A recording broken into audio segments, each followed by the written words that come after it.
Welcome to a Healing Peace podcast. We partner with Intel, a nonprofit organization that provides educational programs to promote emotional and mental health while building our identity in Christ. In this podcast series, you will learn about me, Kimir Baker, the CEO and founder of Intel, and other life changers. We inspire, equip, and support you along your journeys. By the renewal of our minds, we overcome life challenges. We renew and rise up. Welcome back to a Healing Peace podcast. If you were with us last time, we were having a great conversation with Pastor Gary and Gina from Fire and Life Talk International Ministries. He was sharing his life about his ups and downs, his emotional mental health, church hurt. I mean, we was getting into the weeds with some things. And of course, we ran out of time because I like to talk. And then anytime somebody come on the show, they start talking with me and we get carried away. So if you can, Gary and Gina, if you can reintroduce yourselves to our lovely audience who are meeting you or for the first or second time, hopefully the second. Well, I'm Gina Jackson, pastor of Fire and Life International Ministries, part of Fire and Life Talk, co-host. And I was in the education field, working with behavior children and also disabled children. Loved it. Really enjoyed working with children with some difficulties, but they're special in my heart and I just love them. That's enough about me. No problem. You did a great job. You know, I'm a husband, and we didn't say it last time, but we're going on 33 years of marriage. Yes. Like one lady said, "Oh, that's 3 decades." Well, no, a father of 4. I'm a disabled Air Force veteran, former amateur boxer, entrepreneur, overseer of foreign ministries of Well of Hope Fellowship International, the director of Fire and Life International Ministries, and also a co-host with my lovely wife on Fire and Life Talk podcast. All right. And so in our last interview, I drilled Gary. I drilled him so good. and now that we back, is Gina's turn on the hot seat. We're going to just get in her mind a little bit and share about her experiences.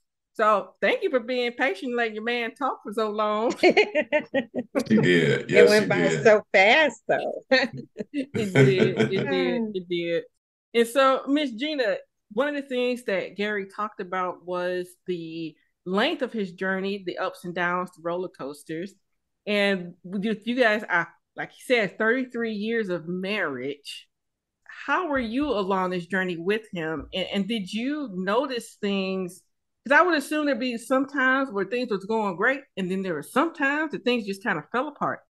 So if you can give us a little bit of insight of how you work through Gary's ups and downs and how that reflected on your being. What I like to say, yes, there were ups and downs, and that in itself can be something that you need assistance with, something that you need to learn how to maneuver through all of that. And I can say that my close relationship with the Lord has really helped me. I have had other people come into my life for seasons, people that would help me as far as praying, or they would come and just give me an encouraging word. That makes such a difference. But I really learned what a marriage is supposed to be, because I always had this vision that it was supposed to be a white picket fence where nothing ever happens. You know, this is going to be the greatest thing and everything is going to be great. But that's not what marriage is. I learned that early on. You say for better, for worse, that's what it is. And I learned that love is not something that you just say, okay, well, this person is not up to what I would like them to be. They're being who they are. And you cannot just throw them to the side because of that.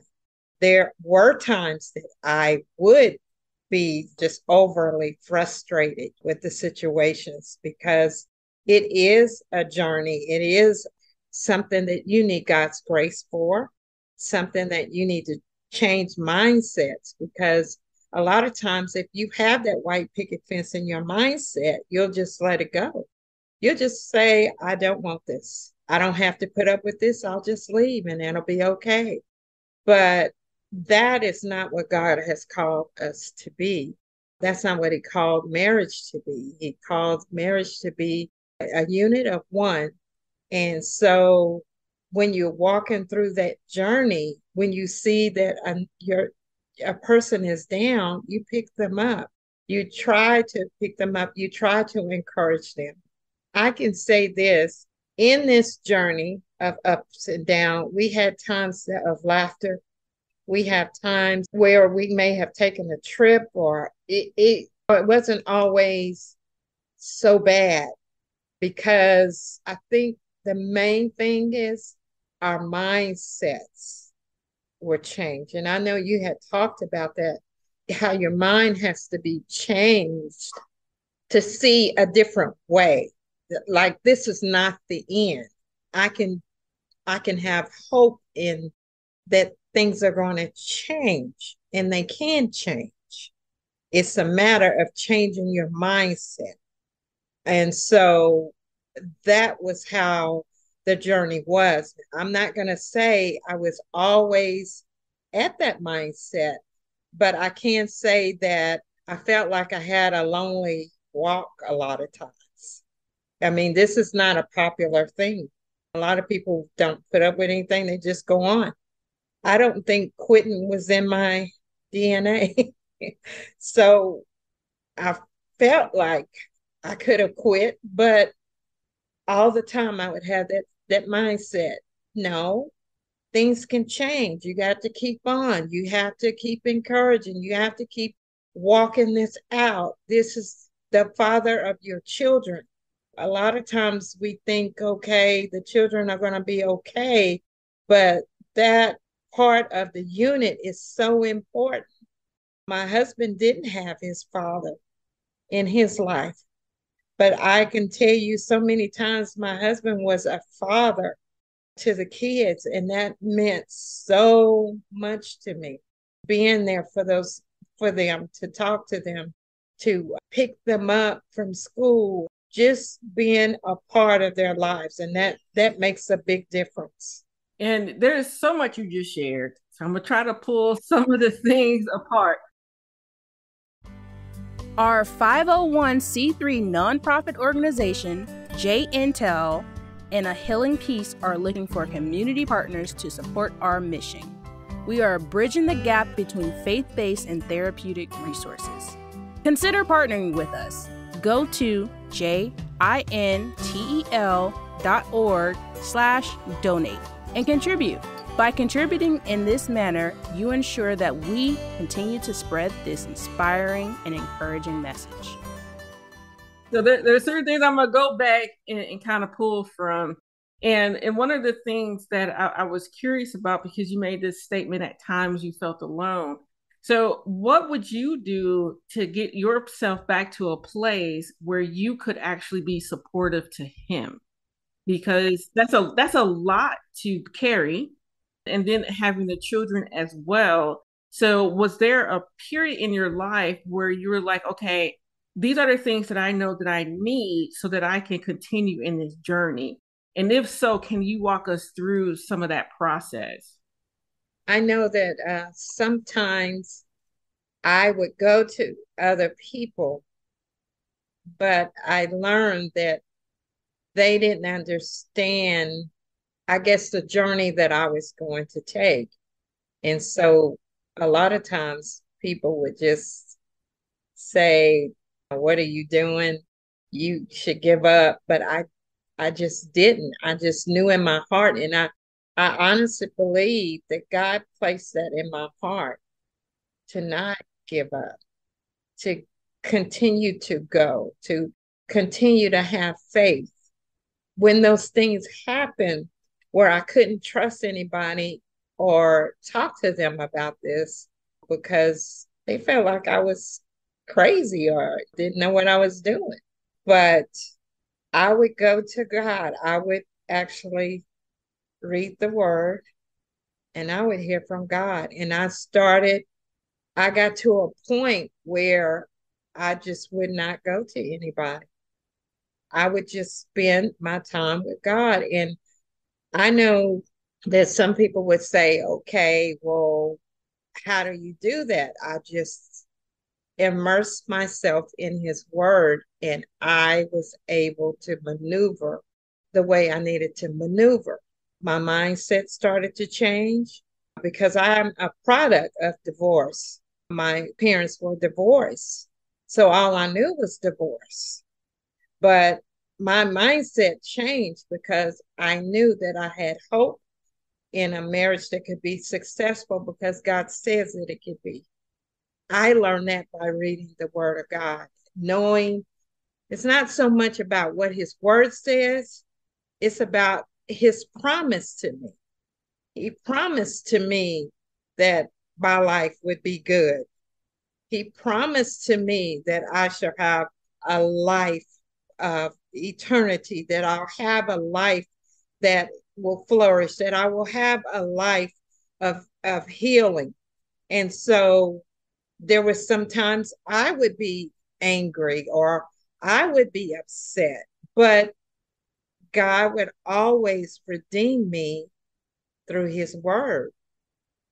And so I'm curious with how were you able to distinguish him speaking to you in the midst of all of that chaos? The way that I could distinguish it is that I had peace. Okay. I had a different mindset. Just having that change of mindset. I mean, just knowing that I had peace. When there's that peace, it's a peace that passes all understanding, that you know that you don't get that from the world, and you know you don't get that from circumstances and situations.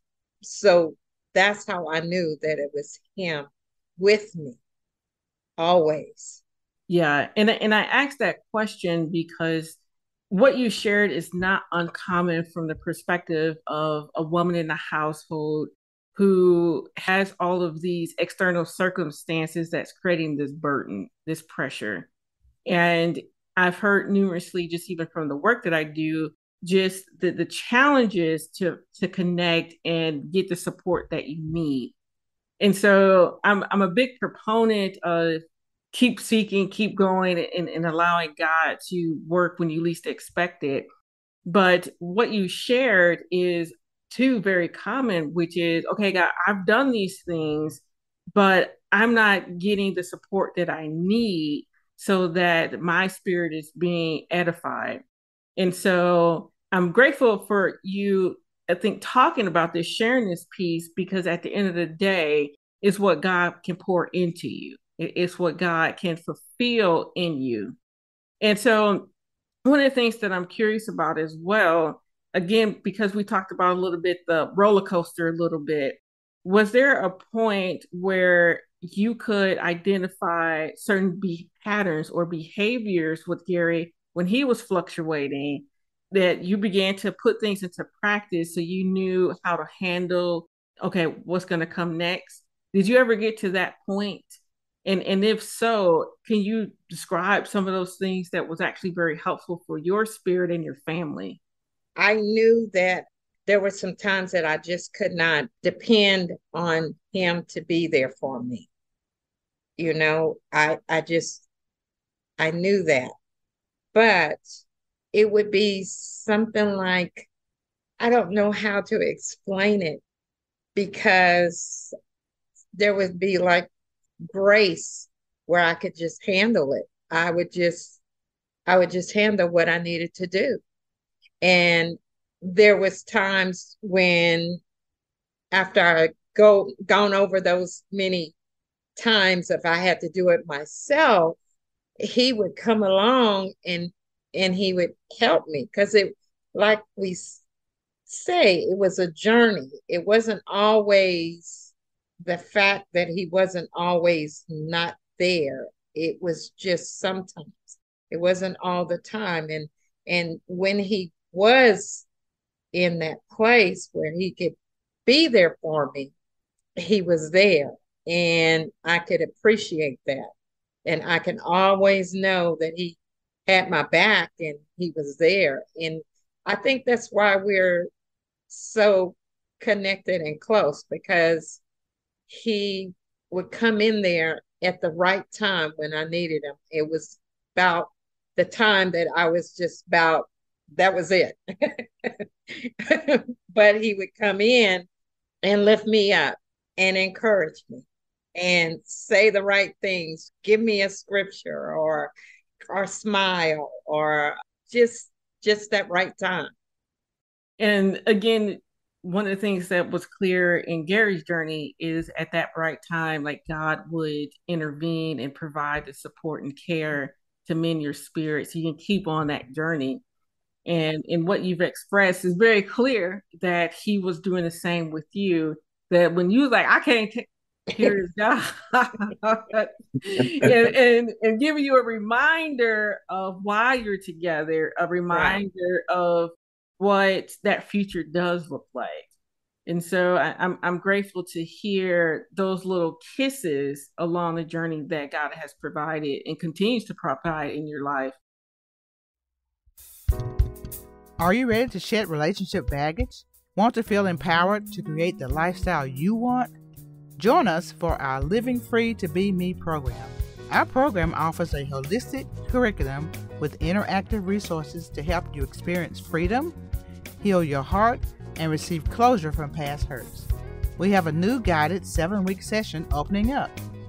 When you sign up, you are not only investing in yourself, but you will receive tools for a lifetime. Go to jintel.org/living-free to learn more and to sign up for transformative growth. And so one of the things that I'm curious with from a mental emotional health perspective, were there things where at some point, because of how you were engaging with Gary, where you start questioning your own emotional mental state? Oh, yes. Oh, yes. I would get frustrated.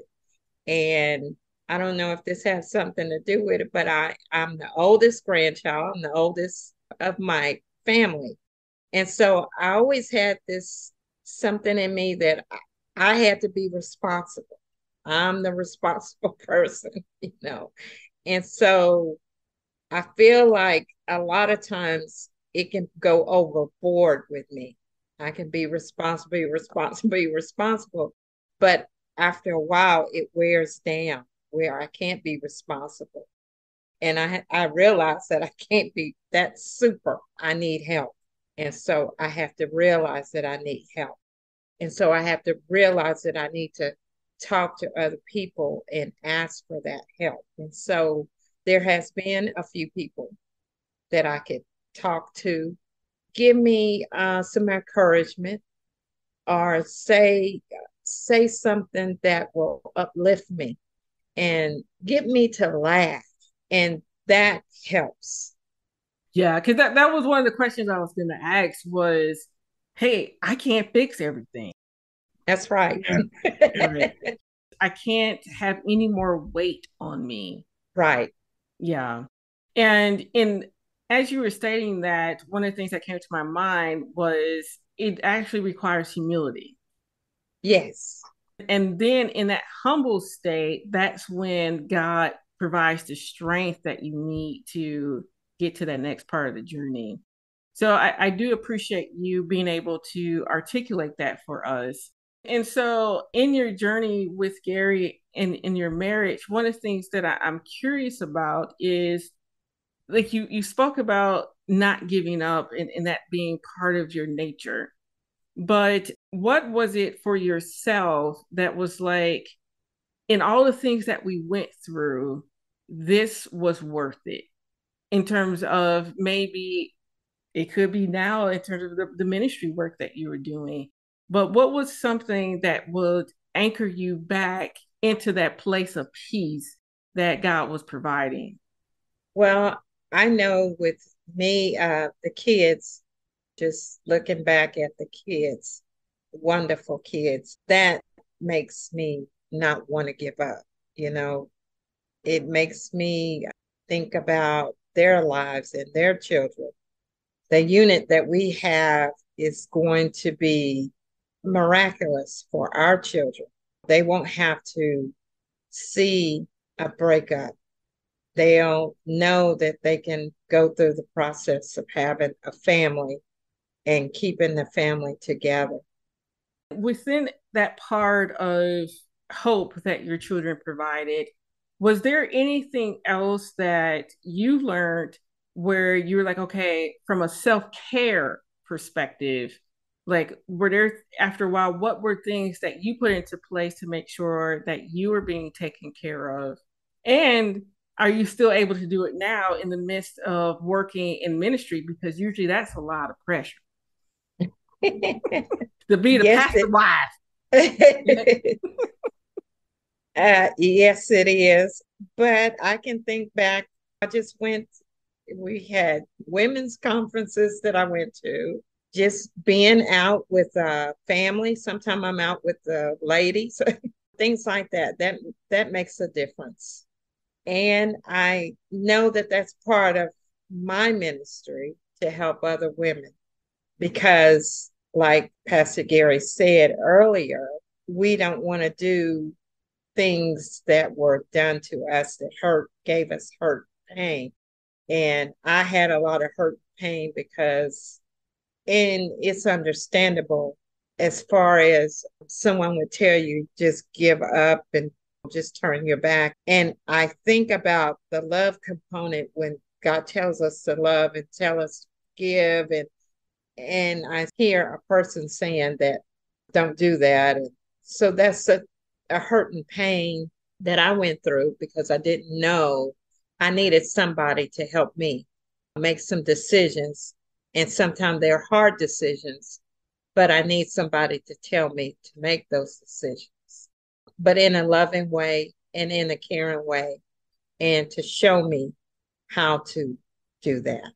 Right. And as you make that statement, this is kind of actually a dumb question because you already kind of said it, but I just want to hear you say it again, which is the things that you've learned from, hey, I'm not going to be this for another person. So what, if you can provide maybe a couple of tips here and there for a person who's in this journey and saying, hey, these are some things that can be helpful as you are being a support for someone else. Is there some things that you can break down for them in that part of their stage in life?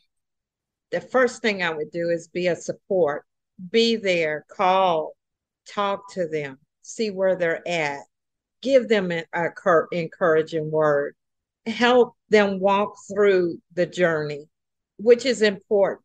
Someone that can speak you through the journey because you don't want to feel alone. No one's there to help you. You need someone to speak you through, to help you through. That's an encouragement alone. Just having someone speak to you, someone to pray with you, someone to say something that will change your mindset. And thanks again for reiterating those elements, because one of the things that I think we talked about before, probably on the interview that you had with me, or maybe not, I could be making it up, but I digress.